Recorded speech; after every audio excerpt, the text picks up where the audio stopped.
Please listen carefully. Hello, universe. Welcome to the Optimist Daily Update. I'm Ariel Tienko. And I'm Amelia Buckley. We are part of the team behind the Optimist Daily, making solutions the news.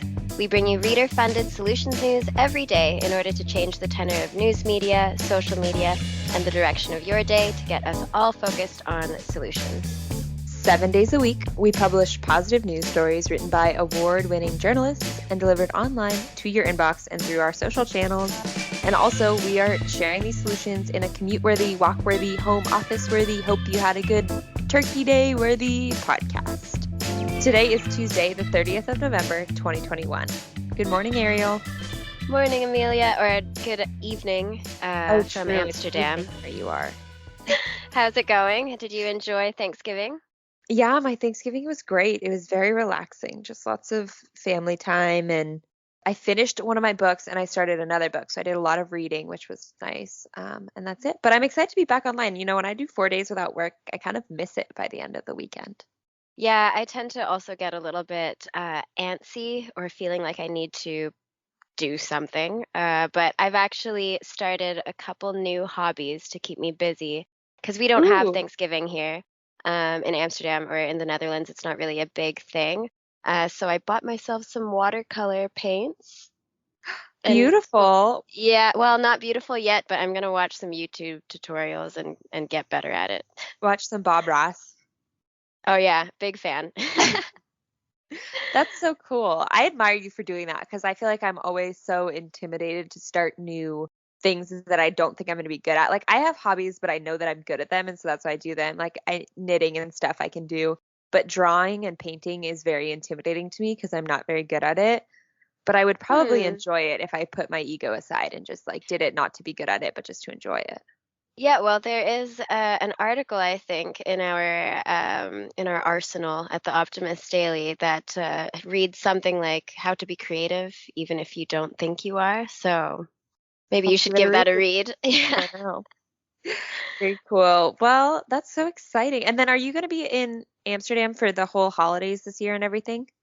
Yeah, I don't think it's really smart for me to be traveling back to Canada at this time. Pretty far. Unfortunately, yeah. So hopefully next year, but I think it'll be a cozy holiday season in Amsterdam, hoping for snow that stays on the ground because apparently it melts away after like 2 days here.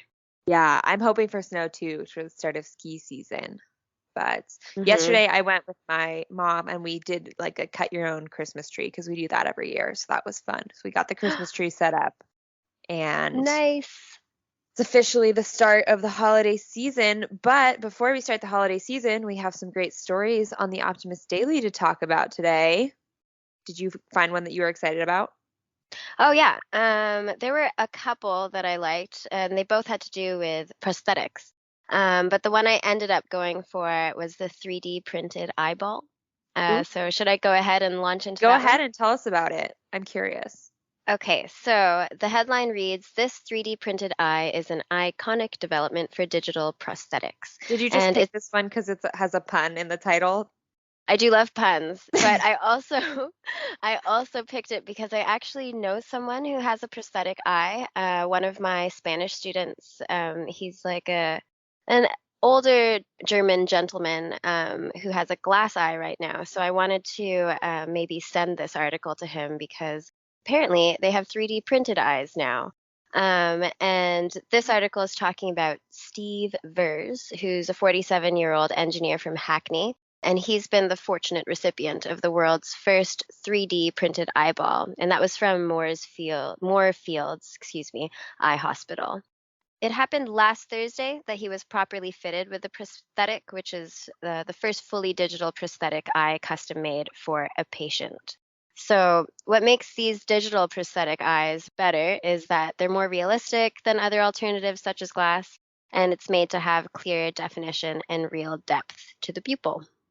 On top of that, the procedure to fit the eye into the socket is less invasive because for traditional prosthetics, patients have to get a mold taken of their eye socket, which sounds pretty uncomfortable to me.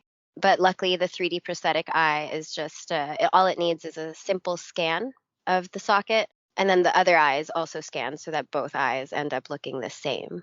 What really got me was like the awe moment here was when I read a quote from Steve or Mr. Verse. And it says, "When I leave my home, I often take a second glance in the mirror and I've not liked what I've seen. This new eye looks fantastic, and being based on 3D digital printing technology, it's only going to be better and better." So, other people who might need a prosthetic eye will also be able to have this, uplifting experience of being able to look at themselves and know that their eyes kind of look more the same. Mhm. Um, and also, it doesn't take as long to make the 3D printed eye. It only takes 2 or 3 weeks, apparently, rather than the usual 6.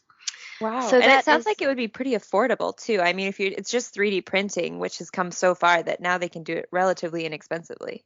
yeah, I know. And I mean, like, probably paying someone to hand paint the irises. Oh, well, maybe I'm just focusing on it because now I've started painting I was watercolor, gonna but say, yeah, you could have maybe your new side hustle will be hand painting 3D printed eyeballs.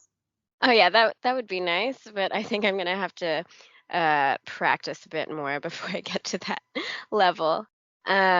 But yeah, so that was what I thought was interesting. The other article that I almost picked was about Monica, the rescue dog, who has 4 prosthetic legs now, which I thought was adorable. But you guys can check that out on the site later. What That's about you, Amelia?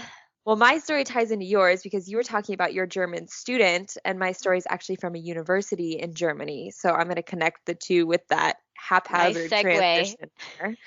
Um, but my headline reads, "Popcorn may be the next sustainable building material." And I was actually interested in this one because we had a story, I think it must have been a couple months ago, about how they were using popcorn to make packaging. So, like, instead of packing peanuts or Oh, styrofoam, there nice. was a company that was using like a popcorn based insulating material that was fully compostable. And that one was cool. And this story kind of ties in because it is talking about eco-friendly alternative to home insulation.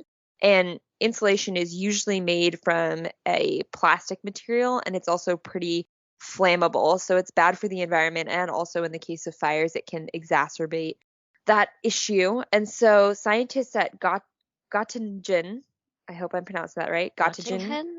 Göttingen, Gottingen? I don't know. Someone Göttingen please correct us.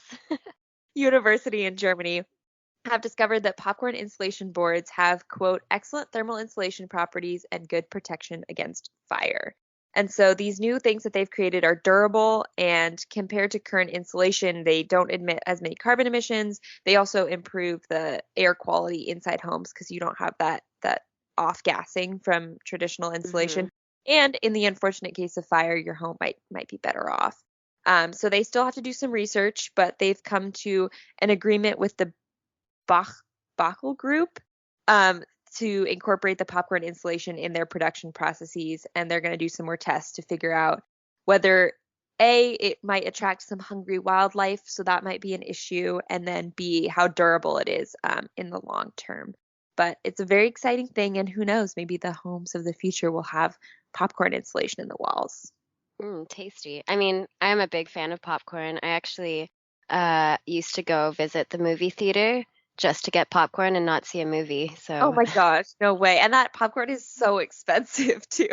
I know, but they double layer it like they do the layering of the butter. So, I can't get that at home. Definitely. I must admit, I told my dad about this story because he's does a lot of like home repair and stuff, and he's a DIY home repairer, and his concern was rats. Honestly, I was like, yeah, there's this new Mm, building material made out of popcorn. He's like, they're gonna have to figure out a way to get rats not to eat it.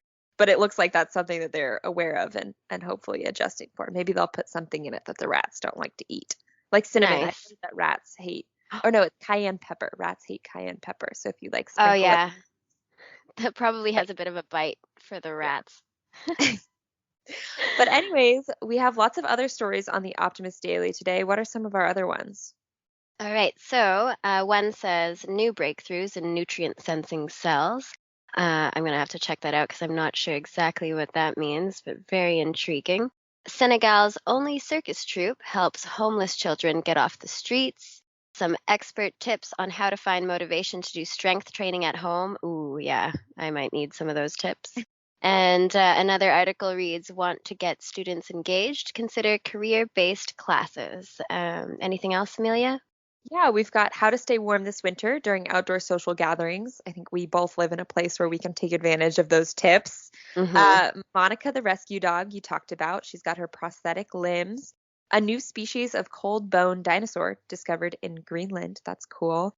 And Ukraine plans to plant 1 billion trees over the next 3 years. So that's exciting. All right, guys, thank you for listening to the Optimist Daily update this morning. We promise to continue to share positive, solution-based stories with ideas on how you can participate in this changing world and ensure it is changed for the good. We promise to cover the current events with accuracy, legitimate sources, and offer you the information needed most to chart new paths for all of us. So if you're not already, please consider becoming an emissary on the optimistdaily.com, and for just $5 a month, support reader-funded independent journalism. Be part of the solution, changing consciousness and addressing our world's biggest challenges with a problem-solving mindset. So let's keep the Optimist Daily free to all who need it, supported by those who can. Thank you, guys. We'll see you tomorrow. Bye.